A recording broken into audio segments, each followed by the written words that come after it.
there's a lot of confusion about what really digital transformation is.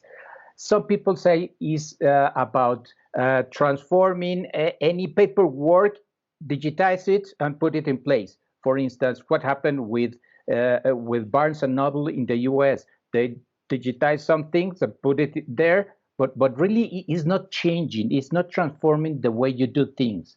In a lot of countries, like in Latin America, for instance, in the insurance sector, you must put a format to put any kind of insurance, car insurance, health insurance, whatever insurance you are going to buy, and put it on writing. And then, why should I put it on writing? They only digitize the paper and send the paper by email, and that's it.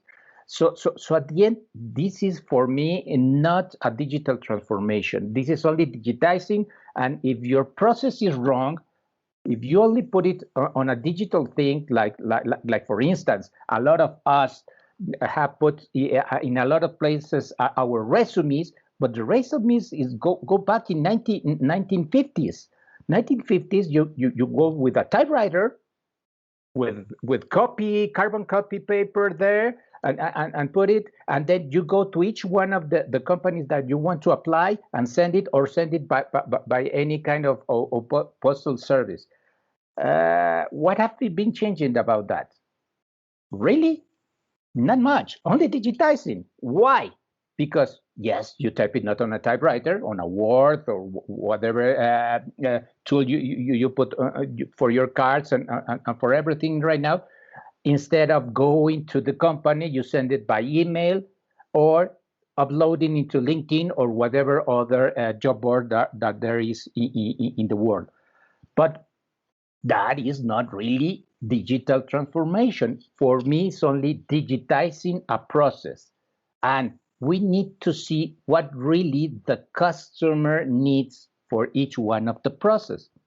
So according to Casimiro Juanes, that is a digital transformation director for Ericsson in Spain, he's telling us that is the business transformation is not a transformation of the IT part. No, it's for the business to become more agile and focus center on the customer, and obviously enabled by technology, but creating and capturing new opportunities, value, innovation, while being more efficient in cost, time, and agility, and mostly based in data, and with an enhanced approach in risk management. So this is for me really and I agree with Casimiro Juan's definition, that is, this is really what is digital transformation, to change the way we are doing things. What did really motivate you to come to your own practice and helping other businesses doing this digital transformation on your own? So was there any, it's although 12 years back, but can you just recall? Yes. I was back then working for HSBC with an Latin American role, and I was not the IT guy. I was on the finance part of the business, and they bought this little bank in Mexico. Well, not so little in Mexico, and they had to change everything, the way they do all the general ledger things, all the financial reporting, all the things, but to standardize it around the world in kind of the same way. So when I put a roadmap there to change all the process, all the technology, and I sat with the accounting guys, and they were trying to see, okay, let me check with my Excel spreadsheet if that P&L is right or wrong with the new ERP you installed. And I said, wow, this is not really about technology. This is really about mindset. So that's why I started to put this digital transformation, and I'm going to explain you a little bit later what for me is the vision for digital transformation.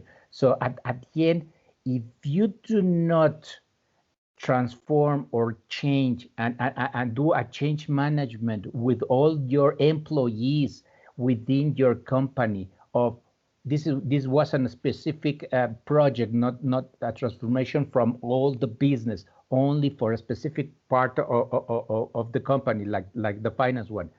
And if you do not change the mindset, the way of thinking of the people, obviously your projects were going to be not successful. And I'm not telling that. Also, it says McKinsey's and Deloitte's and all the big four consultancy firms in the world. They are telling you that the first thing that you need to tackle to be a successful transformation, a successful business transformation, is your culture. And why? Obviously, because people is afraid of change. And you need to see that the people can irreparably damage your employees' morale, especially if the senior leaders are not articulating and compelling and inspiring reason to do that kind of change. Because the first thing you do, change. Okay, I'm going to be having my job in the next 2, 3, whatever months in the future. So you're going to be afraid to do that kind of change, and you are going to be putting a lot of resistance to all of the change that the organization is doing. So that's why instead of going into the technology part of all the change, yes, I'm a technology guy, but also I'm also a business guy that understand the people. I understand the human being. So that's the first thing that you have to tackle in your digital transformation, and you have to put in place a methodology to enable this kind of organizational culture change. Why? I said you have to put it agile at the very beginning. And why? Because if you are not going into an iterative way of doing things, what happened in the past? You are going to implement a project that is 1.5 years, 2 years long, and at the end, okay, this is what you want, customer. No, this is not what I want. So you lost 1.5, 2 years of your time, obviously money and all that things, and you are not delivering the things that you need for the customer. So you need to put the customer, that's why you put the center in your customer to be a data-driven company to see what does your customer need. And the example back then at HSBC for the finance, what was our customer?